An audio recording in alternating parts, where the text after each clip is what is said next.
শাঁখের কড়াতে আপনাদের প্রত্যেককে স্বাগত জানাই। আপনারা নিশ্চয়ই জানেন যে ভেনেজুয়েলায় কি হয়েছে এবং ভেনেজুয়েলার প্রেসিডেন্টকে অ্যারেস্ট করে নিয়ে গেছে America.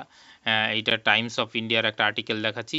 US strike Venezuela, Maduro in US custody after Caracas attack. Caracas হচ্ছে ভেনেজুয়েলার রাজধানী এবং চায়না কলস ফর ইমিডিয়েট রিলিজ। তো চায়না সহ গোটা বিশ্বই নিন্দা করছে, কিন্তু তারপরে আমেরিকার যা করার তা সেই দাদাগিরিটা করছে। এবং এই যে আমেরিকার সাম্রাজ্যবাদ, এর যে নগ্ন চেহারা, এইটা আপনারা এখন প্রত্যক্ষ করছেন এবং আপনাদের প্রতিবেশী দেশেও এইটা দেখেছেন। সরাসরি না হয়তো করেনি, কিন্তু বাংলাদেশের অবস্থা কি করেছে, এর পিছনে কি আছে কে আছে আপনারা প্রত্যেকেই এখন বুঝে গিয়েছেন, আমেরিকা।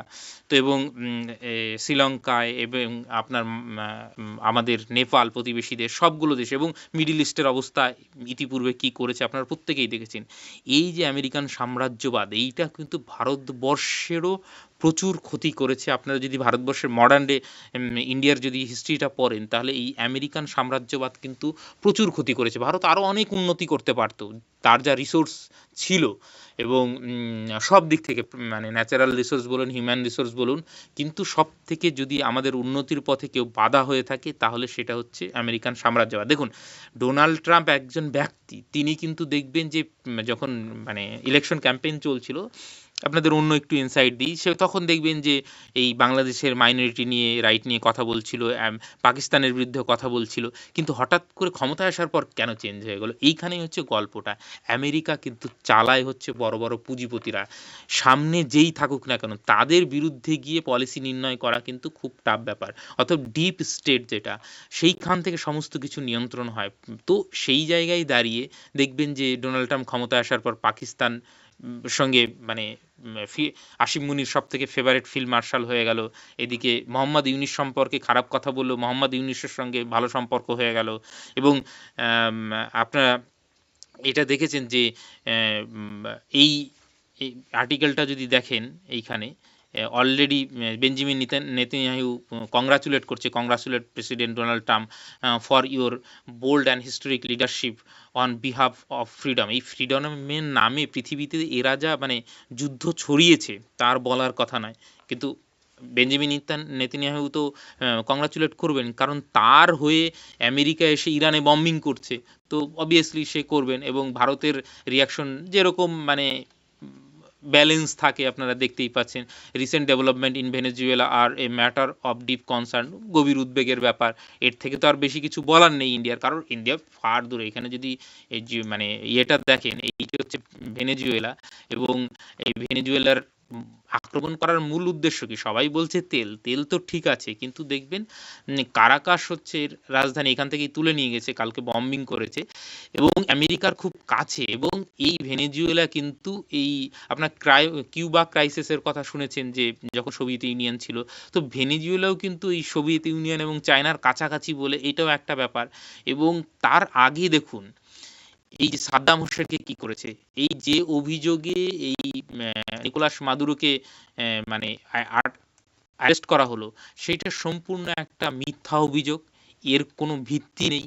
এবং এটা আমরা বলছি না, আমেরিকার বড় বড় জার্নালিস্টরা বলছে। অথচ দেখবেন ইরাক সিরিয়াতে কি অবস্থা করেছে। সাদ্দাম হোসেনকে যে মাস ডিস্ট্রাকশনের যে ভ্যাপেন্স রয়েছে, সেই জন্য যে ইয়ে করেছিল, কোনো কেমিক্যাল ভ্যাপেন কি পেয়েছিল? পায়নি। অথচ সাদ্দাম হোসেনকে ফাঁসি দেওয়া হয়েছিল এই গণতন্ত্রের নামে। এবং এই মিডিল ইস্টের অবস্থা কি করেছে, তারপরে আইএসএস কিভাবে খাড়া হয়েছিল আপনারা জানেন। ইরানের অবস্থা কি করেছে সেটাও জানেন, আফগানিস্তানের অবস্থা কি করেছে সেটাও জানেন।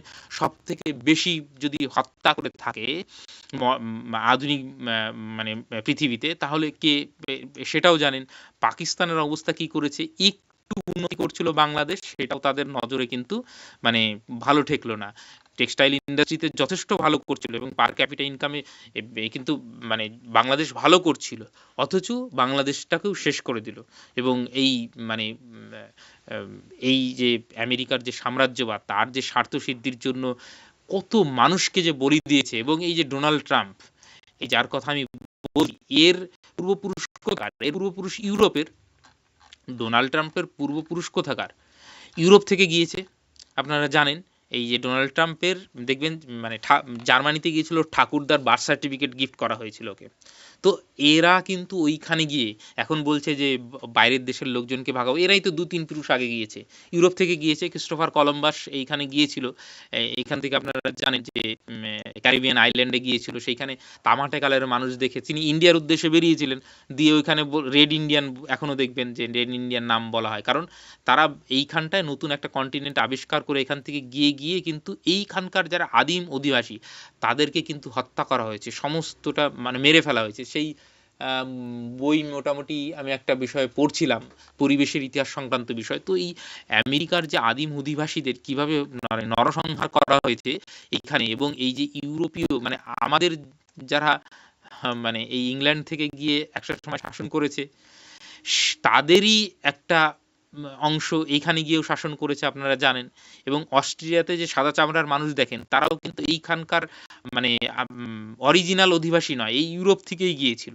তো এই হচ্ছে এদের পরিচয়। এখানে প্রথমত দখল করেছে, এখানে আদিম অধিবাসীদের মেরেছে। এখন মানে এই দক্ষিণ যে মানে আমেরিকা একটু শান্ত ছিল, ইয়ে ছিল, সেটাকেও তাদের সহ্য হচ্ছে না। ভেনেজুয়েলাকে এই এখানকার তেলের খনিগুলো তিনি ক্যাপচার করবেন এবং চোরের মতন বলছেন, এবং সাংবাদিক সম্মেলনে দেখবেন বলছেন যে এই ভেনেজুয়েলা থেকে যে সমস্ত মানে তেলের কার্গোগুলো বেরোচ্ছিল সেগুলোকে ধরে ধরে নিচ্ছিল, এবং সেগুলো বলছে, সাংবাদিক বলছে ওগুলো কি হবে, বলছে আমরা রেখে দেবো। তো ওগুলো তো চুরি করা হলো, আমেরিকাতে তাহলে একটা চোর দাঁড়ালো। এবং আমি আমেরিকান সাম্রাজ্যবাদ নিয়ে কথা বলেছিলাম বলে আমার এই ছোট্ট চ্যানেলটা টেক ডাউন করে দেওয়া হয়েছিল। তো এই হচ্ছে আমেরিকার মানে মূল চরিত্র, এবং ভারতবর্ষের জনগণ যদি এই আমেরিকান সাম্রাজ্যবাদটাকে একটু ঠিকঠাক বুঝতে পারে তাহলে অন্তত আমাদের দেশে কিন্তু এই ধরনের অবস্থা হবে না। কিন্তু আমেরিকা কিন্তু নিরন্তর প্রয়াস করেছে, ওদের কিন্তু ধৈর্য আছে, 10 বছর 15 বছর ধরে একটা অ্যাসেটকে তৈরি করে এবং সেই অ্যাসেটটাকে কাজে লাগায়, যেরকমটাই বাংলাদেশের ক্ষেত্রে লাগানো হয়েছে। মোহাম্মদ ইউনিসকে কিন্তু কয়েক দশক ধরে তৈরি করা হয়েছে, ওকে এমনি এমনি নোবেল প্রাইজ পায়নি। তারপরে মায়ানমারে আং সান সুকিকে তৈরি করা হয়েছে, এইখানেও নিকোলাস মাদুরের বিরুদ্ধে যে বিরোধী দলনেতা তিনি যে এবার নোবেল প্রাইজ পেলেন, তাকেও কিন্তু তৈরি করা হয়েছে। এবং এখন দেখছেন যে ডোনাল্ড ট্রাম্প যে আমার তো কোনোভাবেই আর মানে নোবেল প্রাইজ পাওয়া হলো না, তাহলে এবার যুদ্ধ দিয়েই বছরটা শুরু করা হোক। এবং দেখবেন যে এই বছর অনেকগুলো যুদ্ধ হতে পারে। এইখানে কিন্তু চায়নার সঙ্গে তাইওয়ানের একটা, এবং সঙ্গে জাপান জড়িয়ে রয়েছে। এই কনফ্লিক্ট তো চলছেই, আপনারা জানেন যে এই ইউক্রেনে, মিডিল ইস্টের অবস্থাও খুব একটা ভালো নয়, ইরানের সঙ্গে যে কোনো সময় যুদ্ধ হতে পারে।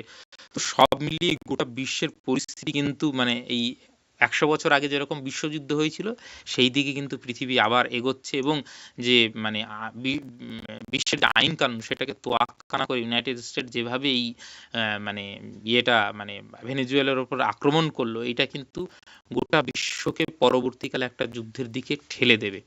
তো যাই হোক, দেখা যাক কি হয়, বছরটা কেমন যায়। কিন্তু এইটা মোটেও খুব একটা ভালো ইঙ্গিত নয়। আরো অনেক পন্থা ছিল, এইরকম পেশি বল না দেখালেই হতো। সবাই জানে আমেরিকা খুব শক্তিশালী, আমেরিকার অনেক ক্ষমতা, কিন্তু তার মানে এই নয় সেইটার যখন শক্তির অপপ্রয়োগ করা হয় তখনই কিন্তু অঘটন ঘটে, এবং অঘটন ঘটার কিন্তু যে কোনো সময় সম্ভাবনা রয়েছে। দেখা যাক। এবং অলরেডি জেলেনস্কি বলে দিয়েছে যে মানে পুতিনকেও এইভাবে মানে ইয়ে করা, ক্যাপচার করা হবে। তো সেটা তো আরো ভয়ঙ্কর হবে। এবং রাশিয়া তো আর মানে ইয়ে নয়, গোটা পৃথিবীকে ধ্বংস করার ক্ষমতা রাখে যতটা পরমাণু বোমা রয়েছে। ভারতের গায়ে সরাসরি হাত দিতে পারবে না, কিন্তু মিলিটারিলি ভারত যেহেতু অনেক শক্তিশালী, কিন্তু পলিটিক্যাল ব্যাকগ্রাউন্ড দিয়ে ভারতকে কিন্তু দুর্বল করার প্রচেষ্টা অলরেডি আমেরিকা দীর্ঘদিন থেকে করছে এবং আগামীতেও করে যাবে। এইটা আমাদের ভারতবাসী হিসাবে কিন্তু সতর্ক হওয়া উচিত। ধন্যবাদ।